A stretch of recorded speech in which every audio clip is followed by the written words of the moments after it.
예배하시는 여러분들의 삶과 가정과 또한 일터 위에 함께 하시길 간절히 소망합니다. 오늘 우리가 읽은 복음서의 말씀은 주님의 지혜가 가장 잘 드러나 있는 말씀이 아닌가 저는 늘 생각을 합니다. 주님께서는 하나님 나라, 우리가 참 모두 다 가고 싶지만 지금 당장 가고 싶지는 않은 곳, 바로 하나님 나라에 대해서 말씀해 주고 계십니다. 하나님 나라, 오늘 본문의 말씀으로는 하늘나라, 개역개정판 성경에서는 천국이라고 표현하는 그곳에 대해서 주님은 말씀하십니다. 예배학자인 저에게 예배는 무엇입니까? 라고 묻는다면 저는 아주 전통적인 대답을 할 것입니다. 하나님의 자기 계시, 하나님은 자기를 다 예배를 통해서 드러내 보여주시는 하나님의 자기 계시에 대한 우리 인간들의 응답이다. 그렇다면 예배를 드리는 궁극적인 목적이 무엇입니까? 바로 하나님 나라의 경험이라고 답을 할 수 있습니다.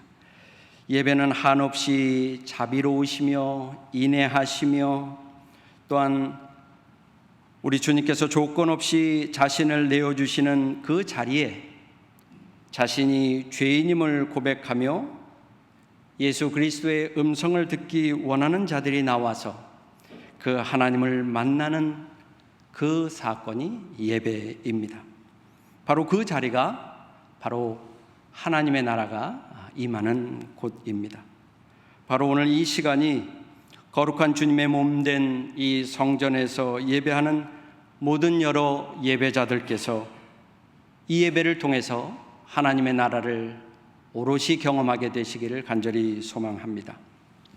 오늘 복음서의 말씀을 통해서 예수님께서는 하나님 나라는 마치 자기 종들과 셈을 가지려고 하는 어떤 왕과 같다라고 말씀하십니다. 예수님께서 이제 본문을 통해서 말씀하시려는 그 왕을 통해서 하나님 나라를 말씀하십니다. 그 왕은 어떤 왕입니까? 본문은 다음과 같이 설명하고 있습니다. 왕이 이제 결산을 합니다. 그 중에 아직 빚을 갚지 않은 한 종이 있기에 그를 끌고 와서 분명하게 명령합니다.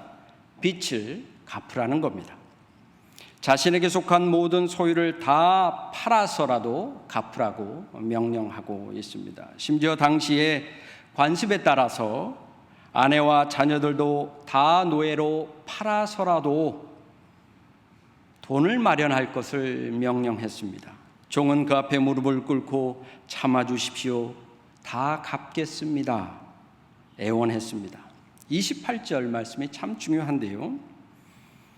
왕은 그 종을 가엾게 여겨서라고 표현합니다. 불쌍히 여겨서 빚을 다 탕감해 주셨습니다. 주님께서는 왕이 그 주인이 천국이라고 하나님 나라라고 설명합니다. 이유가 바로 여기 있습니다. 가엾게 여기시는 국률의 마음, 자비, 은혜, 불쌍히 여기시는 그 마음이 곧 주인의 마음이었고 그곳에 하나님의 나라가 있다. 주님은 명료하게 가르치고 계십니다. 그런데 이어서 주님께서는 설명하시기를 이제는 하나님 나라가 없는 경우를 역으로 설명하고 계십니다. 주인의 자비로움을 통해서 10,000달란트를 탕감받은 그 종이 자신에게 100데나리온을 빚진 친구를 만나게 됩니다. 정확하게 오늘의 화폐 가치로 환산을 하지 않더라도 우리는 그 느낌을 알 수 있습니다. 10,000달란트와 100데나리온은 비교가 불가능한 차액일 것입니다. 좀 전에 하나님 나라를 경험했음에도 이 종은 친구의 멱살을 붙잡습니다. 그 눈에서는 살기가 느껴졌을 것입니다. 참아주게 내가 갚겠네라고 간청했지만 자기 친구를 옥에 가두고 빚을 다 갚도록 했습니다. 후에 이야기를 들은 그 주인이 이 종을 다시 불러 뭐라 말씀하십니까? 불쌍히 여기지 않았음에 대해서 그 왕이, 그 주인이 분노하고 있습니다. 긍휼, 불쌍히 여기는 마음, 자비로움이 있는 곳에 하나님의 나라가 임하지만 그러한 마음이 없는 곳은 하나님의 나라라 할 수 없습니다. 오늘 마태복음의 가르침은 매우 분명합니다. 하나님의 나라는 곧 자비가 풍성한 곳입니다. 주님께서는 하나님 나라를 우리 가운데 경험할 수 있도록 우리에게 교회를 허락해 주시고 그 교회 공동체가 예배를 통해서 그 하나님 나라를 경험할 수 있도록 하셨습니다. 그리고 그 예배를 통해서 인간의 언어로 하나님을 경험하고 하나님 나라를 경험할 뿐만 아니라 예수 그리스도의 자비하심을 경험할 수 있도록 하셨습니다. 그래서 우리는 예배를 통해서 예수 그리스도의 자비를 경험합니다. 예배의 언어들로도 다 우리는 주님의 자비하심을 구하는 용어들이 예배 가운데 풍만하게 점철되어 있는 것을 익히 잘 알 수 있습니다. 대부분 이곳에서 예배하시는 분들은 제가 처음 뵙는 분들일 것입니다. 여러분들의 예배하는 얼굴 면면에서 주의 자비를 저는 볼 수 있습니다. 예배하는 여러분들의 얼굴 표현이 참 주님의 은혜가 풍성한 모습입니다. 근데 왜 화를 내고 있는 얼굴 표정을 하고 계시는지 모르겠어요. 주의 자비가 풍성한 얼굴이셔야 될 텐데. 예배할 때의 모든 사람들의 모습에서는 참 주님의 자비가 있습니다.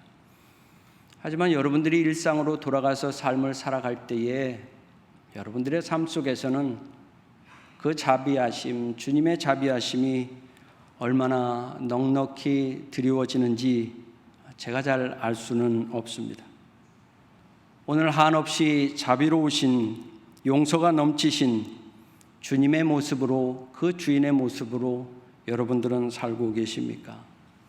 아니면 완악하기 이를 데 없는 그 종의 모습, 하나님 나라를 소유하지 못한 모습으로 살아가고 있지는 않으십니까? 코로나 시대를 거치면서 한국교회, 특별히 우리 개신교회는 우리 사회로부터 크나큰 지탄을 받고 있습니다. 벌써 잊으셨는지는 모르겠지만 2021년도 우리 한국 개신교단은 사회로부터 큰 손가락질을 받았었습니다. 2021년 여름에 제 큰어머니께서 소천하셔서 저희 사촌들이 제게 연락을 해서 저에게 입관 예배를 인도해달라는 요청을 받고 부산에 가서 장례 일정을 치른 경험이 있었습니다.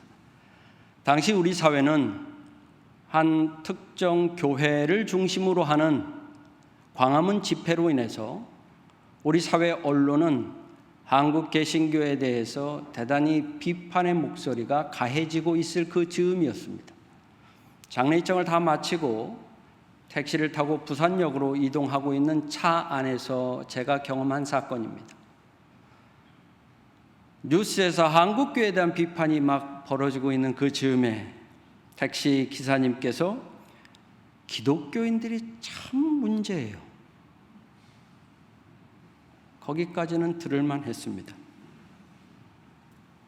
아니, 목사놈들이 문제입니다.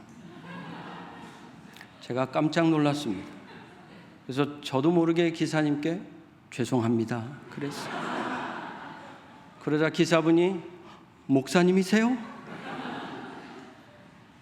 노미님이 되는 게 사과를 통해서 5초 만에 일어났습니다.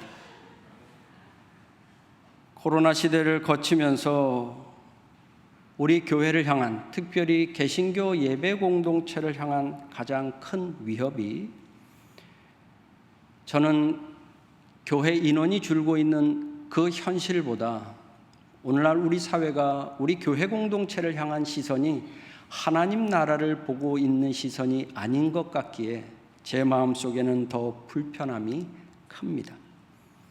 2021년 7월 조사입니다. 한 기관에서 1000명 이상의 한국 사람을 대상으로 종교에 대해서, 종교인에 대해서 어떤 이미지가 드느냐라는 것을 물었습니다. 이미지입니다. 불교인 하면 어떤 이미지가 떠오릅니까? 라고 하는 질문에 온화하다, 덜째한다, 따뜻하다. 천주교인은 윤리적이다, 깨끗하다, 절제한다, 따뜻하다. 개신교에 대해서는 거리를 두고 싶다, 이중적이다, 이기적이다, 사기꾼 같다.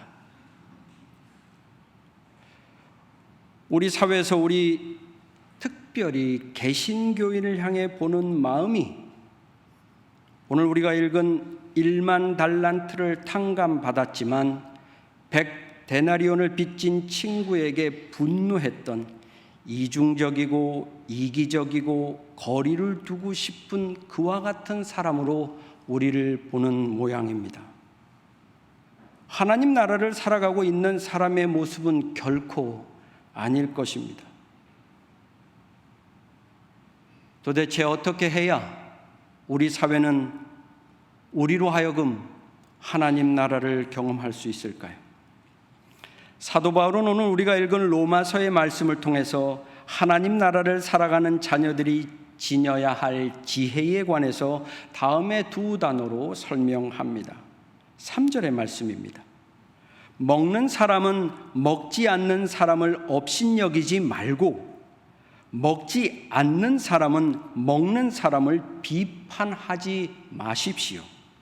하나님께서는 그 사람도 받아들이셨습니다.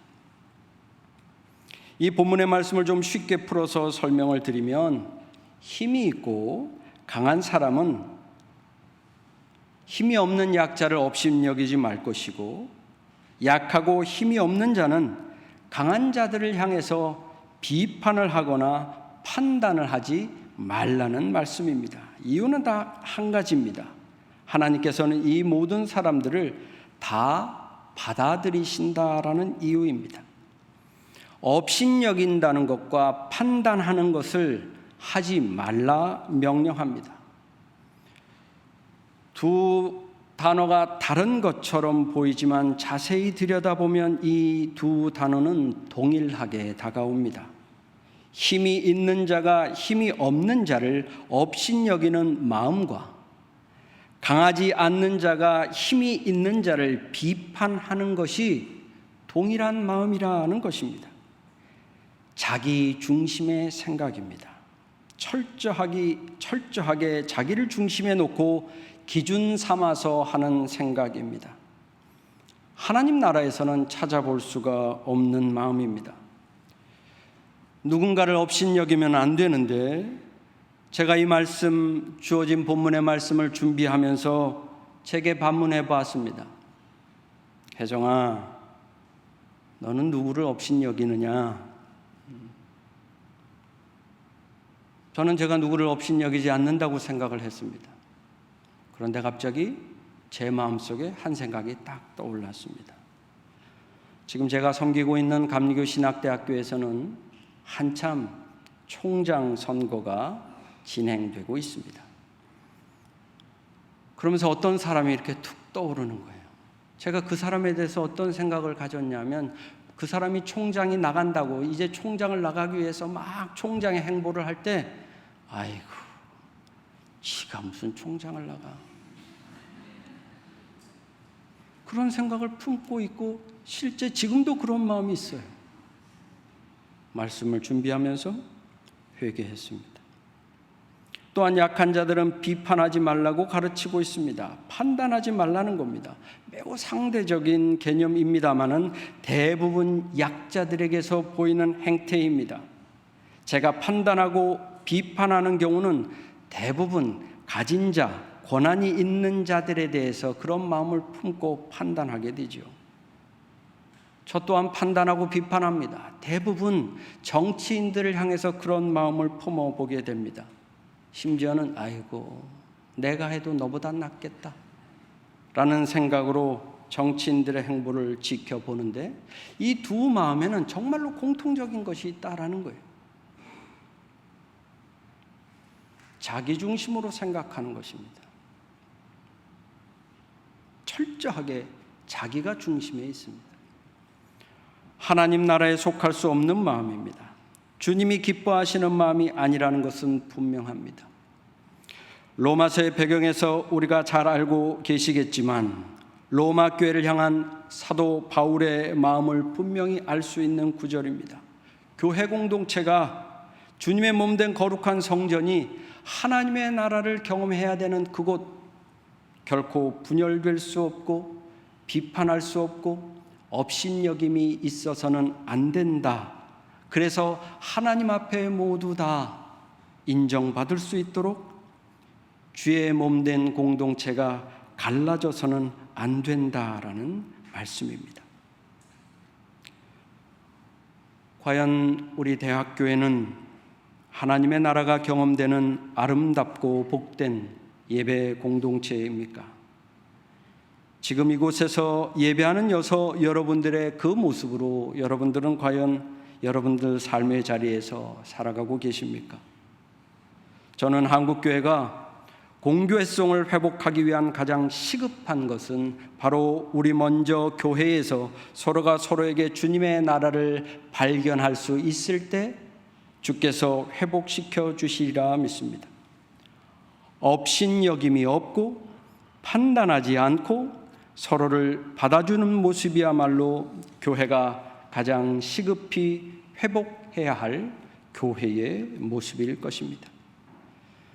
저는 특히 교회에 발 들이는 분들 가운데 상심한 마음으로 주님의 위로를 구하기 위해 이곳에 오시었는데 혹여라도 사람으로 인해서 상처받으신 분들이 계시다면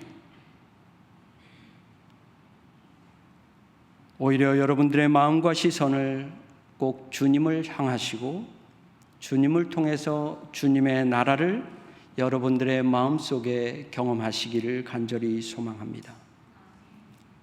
주님의 자비와 은혜가 여러분들 마음속에서 귀한 성령의 열매로 자라날 수 있기를 소망합니다. 우리 주님은, 우리 하나님은 우리 모두를 정말 사랑하시는 분입니다. 우리 주님은 소자에게도 성심을 다한 분이셨습니다. 주님에게 없는 마음을 남을 업신여기는 마음일 것입니다. 그러하시기에 마태복음 18장 10절의 말씀을 통해서도 삼가 이 작은 자 중 하나도 업신여기지 말라 하셨고, 누가복음 17장의 말씀에서는 또 여기 있다 저기 있다고도 못하리니 하나님의 나라는 너희 안에 있다라고 가르치고 계실 것입니다. 주님은 이미 여러분들 안에 하나님 나라를 허락해 주셨습니다. 천국 백성으로, 하나님 나라의 백성으로 이 땅에서 당당히 기쁨으로, 감사함으로, 넉넉한 삶으로 주님의 영광을 드러내시는 모든 성도님들 되시기를, 예배자들 되시기를 주님의 이름으로 간절히 소망합니다. 이 시간 우리가 주신 말씀을 기억하면서 하나님 나라를 소망하며 침묵으로 주님 앞에 기도하겠습니다.